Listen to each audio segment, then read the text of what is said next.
Welcome to this week's supply chain update, brought to you by Phoenix International.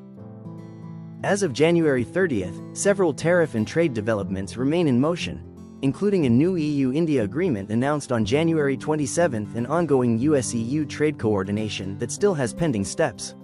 In the US, CBP will move to fully electronic refunds starting February 6th, and a potential increase on South Korea tariffs, from 15% to 25%, is still awaiting formal confirmation. On the Trans-Pacific eastbound, capacity remains available with space generally open, and carriers have largely withdrawn February GRI while pushing peak surcharges into March, signaling limited seasonal pricing power heading into Lunar New Year.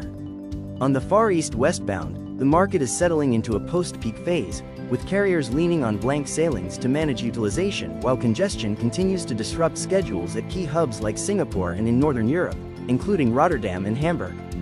On the transatlantic westbound, demand is improving gradually but remains below peak, rates are largely stable, and inland equipment constraints in parts of Central and Southern Europe continue to slow flows. Asia air freight is showing uneven pre-holiday behavior. North China demand is flat, while South China and Taiwan are seeing firmer demand with tighter capacity and slightly higher rates on select trans-Pacific lanes.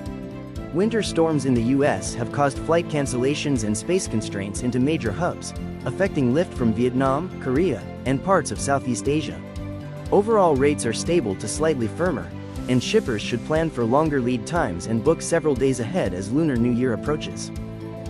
On port operations and infrastructure, Manzanillo's reported port stay duration is holding around 1.4 days on the most recent weekly view, while Chile's San Antonio, Puerto Exterior project advanced with tender milestones, with bids expected in January and an award target in March. On compliance, Mexico's 2026 trade and customs changes effective January 1st may increase documentation rigor and create added clearance friction for certain non-preferential imports. The Port of Long Beach is moving forward with plans for a new zero-emission terminal at Pier S designed to support faster container movement tied to trans-Pacific e-commerce cargo. The development reflects ongoing port investment tied to shifting cargo profiles and service models. President Trump said the U.S. may impose new tariffs on countries that supply oil to Cuba, citing national emergency authority and national security and foreign policy concerns.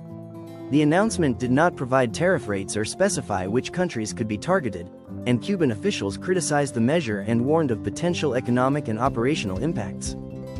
And that concludes our update on the global supply chain. Thank you for joining us. We will continue to monitor these developments and keep you informed.